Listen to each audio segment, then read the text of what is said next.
Bonjour à tous, ici Arthur Timmermans, écopédagogue des Cernets naturalistes, et je vais vous parler du lézard des murailles. Alors tout d'abord son milieu. Donc, il adore les parois rocheuses avec de nombreuses infractuosités, mais peut très bien se contenter de petits murets également, et des zones doivent être enfrichées. Alors le lézard donc, de son genre Podarcis, qui vient de podos, pied, arcis, agile, donc au pied agile, car il se déplace aisément sur les parois grâce à ses griffes acérées. Alors ici, nous allons voir, nous sommes en pleine période de reproduction, donc les mâles deviennent territoriaux, alors que d'habitude ils sont grégaires et passifs. Ce mâle-ci va avoir un territoire assez grand, donc assez large tout autour de lui, et nous allons voir quelques scènes de poursuite de ce mâle avec d'autres mâles. Alors, un mâle 2 se présente un peu plus tard sur la zone du territoire. Le mâle 1 ne tarde pas à le repérer, et donc va se charger de le chasser. Donc ça va aller très vite, donc il y aura un ralenti. Donc le mâle 1 au-dessus et le mâle 2 en dessous. Le mâle 1 donc va foncer dessus, ici le mort, et le mâle 2 prend peur et se jette littéralement dans le vide. Alors le mâle 1 ici au-dessus, petit ralenti, va foncer sur le mâle 2, celui-ci l'a repéré à temps et s'échappe. Alors regardez comme il saute aisément dans la végétation, il va s'accrocher à la paroi, ralentir sa chute, s'aider même de sa queue parfois. Et ici il va sortir de la vidéo en bas à droite et s'accrocher juste en dessous au mur. Ça a été tellement vite que j'ai cru qu'il était descendu tout en bas. Le mâle 1 lui reste sur son perchoir, s'assure que le mâle 2 est bien hors d'atteinte, hors de vue.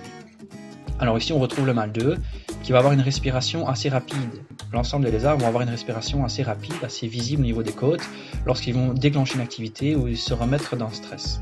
Après quelques temps, le mâle 2 se remet de ses émotions et va repartir donc à la recherche de femelles ou à la recherche d'un territoire. Donc regardez ces petits mouvements saccadés, c'est assez caractéristique de ces lézards, des petits mouvements saccadés très rapides qui donnent l'impression qu'on accélère les moments. Alors ici on va assister à une scène un peu bizarre du mâle 1, comme s'il avait perdu l'équilibre. Ces petits mouvements de pattes assez saccadés, hop, très rapides, un peu comme s'il nageait dans le vide. Alors on voit le ralenti, donc il est posé sur son ventre et comme s'il avait donc des réflexes de perte d'équilibre et essayer de raccrocher le mur avec ses griffes. Donc un peu plus tard, on va assister à une deuxième scène de poursuite. Donc le mâle 1 est au-dessus et un mâle 3 ou le mâle 2, je ne sais pas, donc je l'ai appelé mâle 3, se cache. Alors là, hop, alors là ça va aller plus loin, le mâle 1 va carrément être motivé d'aller le chercher jusqu'en bas. Un petit ralenti, le mâle 1 voit le mâle 3, se jette dessus, et là le mâle 3 va carrément plonger, donc chou, il plonge dans le vide, donc ici on va le voir, et il va ralentir sa chute avec ses griffes au fur et à mesure et arriver jusqu'en bas. Là le mâle 1 continue la poursuite jusqu'en bas. C'est assez particulier, j'ai eu la chance d'assister à ce comportement assez extraordinaire. On voit bien qu'il s'accroche avec sa queue et là avec ses griffes il va jusqu'en bas de la muraille. Donc il m'a complètement ignoré tous les deux et là après un petit retour au calme on voit bien qu'il commence à faire attention à moi.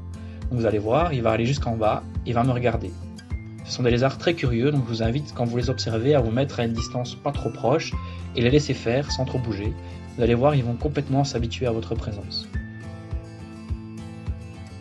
On retrouve le mâle 3, un peu plus loin, qui se remet de ses émotions. Donc vous voyez, il va bien, c'est juste que là, il se remet un peu du stress, de sa chute dans le vide.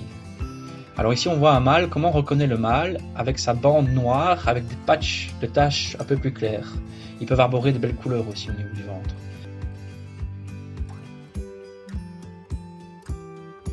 Ici une femelle. Alors les femelles lézardes, c'est le cas de le dire, donc accumulent un maximum de chaleur pour élaborer la vitellogénèse, donc la production des œufs et donc de leurs ressources. Ici on trouve un juvénile, donc on voit bien ses écailles luisantes sur la tête, et ce juvénile va après ensuite se promener, et on voit comme chez les serpents, les lézards vont tirer la langue, donc ici il va tirer la langue quelques fois pour capter les odeurs, les ramener à leur palais, et donc pouvoir identifier l'environnement et retrouver leur chemin. Comme un GPS.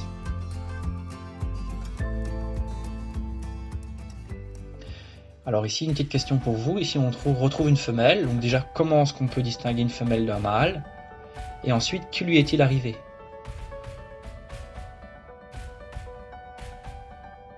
Et donc je vous invite à observer, à vous poser et observer un peu ce qui se passe autour de vous.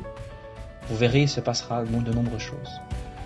Alors je vous remercie pour votre attention. Cette vidéo a été réalisée par moi-même et les photos de la fin ont été prises par Alain Gillot lors du stage reptile de l'année passée. Donc, je vous invite à nous rejoindre lors de nos formations, stages et leçons nature pour avoir plus d'informations sur notre site internet et bonne découverte.